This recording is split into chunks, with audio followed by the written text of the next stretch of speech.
All right, Matthew, today is, Ask Throwback Thursday. and that means Customer Questions Day. customer questions. So there's a compiled list here. Right? I do not know what you're going to ask, but these are common questions that customers ask me, you, they call in. They call in They phone, email. No And- texting so far. Well, we don't know, just the email and call. The questions here are hopefully going to be informative to the audience, and I will try to handle them as you throw them at me. The question is, why does it take 5 days when I order a set of pickups direct? Just put them in a box and ship them already. I got to have that tone Okay. signed, Embellish. anonymous in somewhere in the heart of Texas. Yes. Embellished. Embellished by Matthew. It sounds like. Although, I get those emails. Everything is made to order. So when you place your order, it comes into the throwback mechanism, and we set the wheels in motion to make the pickups from the ground up, wind them to your specs, everything. And our turnaround time for that is 5 business days. If we get them done sooner, they go out sooner, but we like to stick to that 5 days as just the standard answer for that. But it's because everything's made to order to your specs.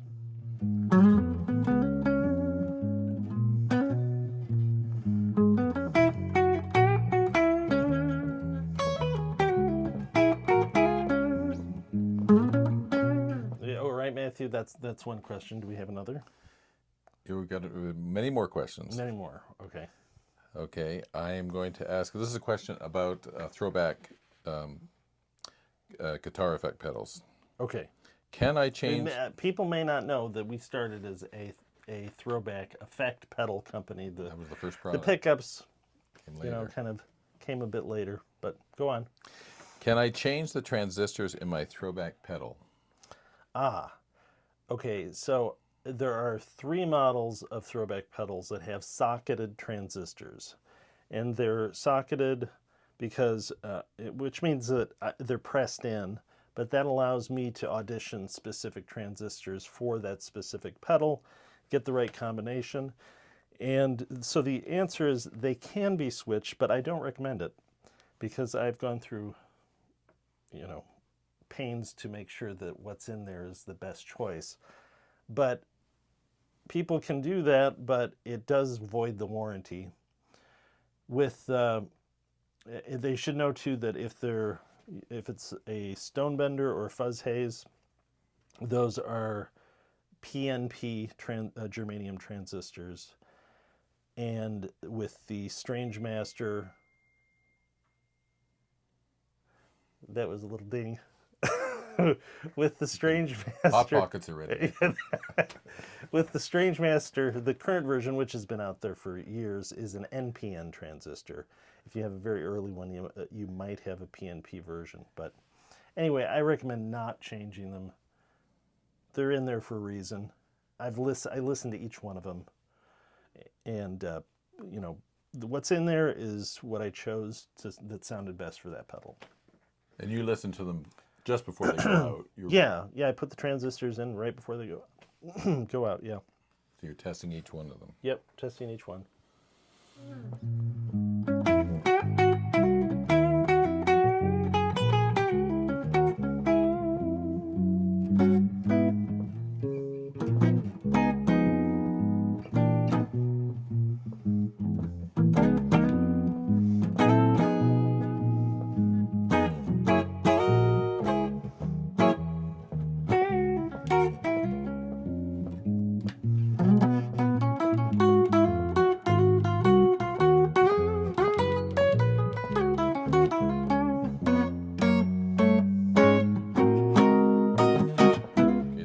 Let me get situated here, Matthew.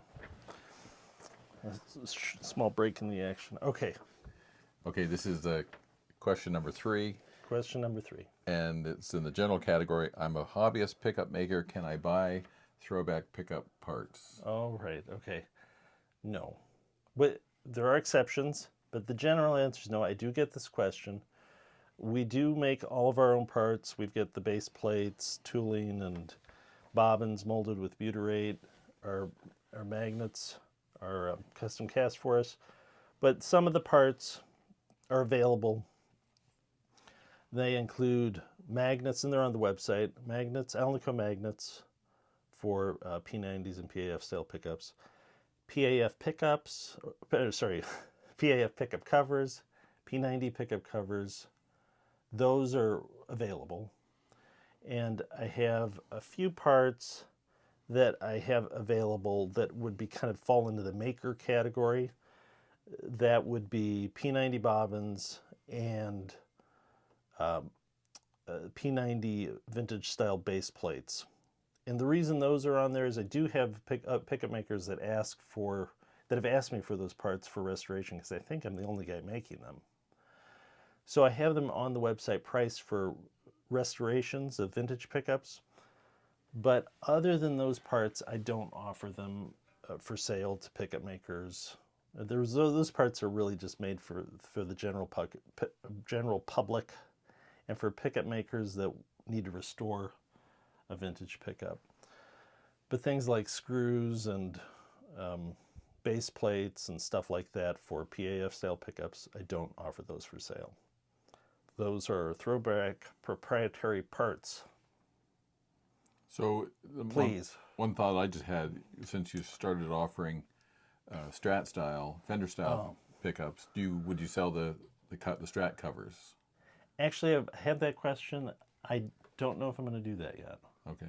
Just because I want to gauge the demand for them, and the problem with plastic parts is it's a real hassle to get them scheduled to be molded. So I want to see what my demand is first before I offer those. So the answer is maybe. Maybe for that. Maybe.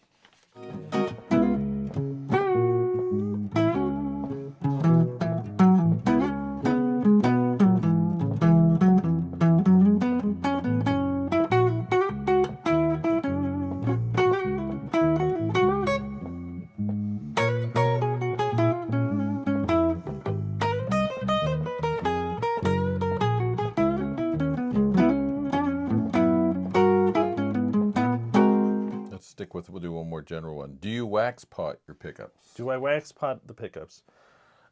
PAF style and P90 pickups, 99.9% of what is sold is not wax potted. In fact, I think for the P90s, I never get a request for those being wax potted.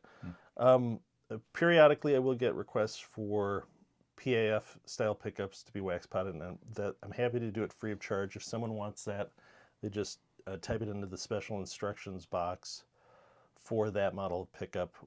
After they click shop now, that'll appear in the items that need to be checked off when they decide to order.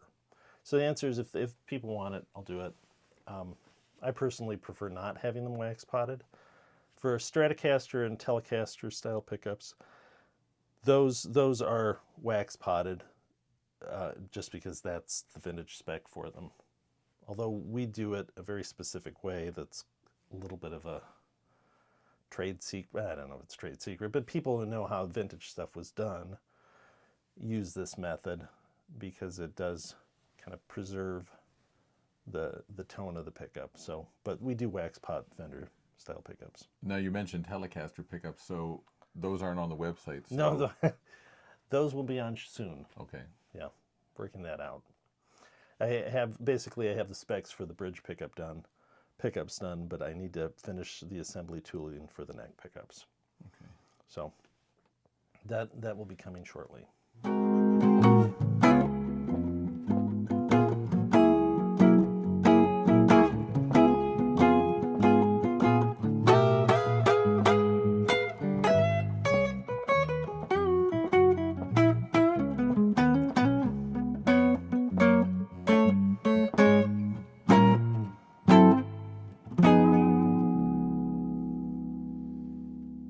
All right, Matthew, we are holding instruments. We have had questions from viewers that want to know, well, first, do we actually play these things?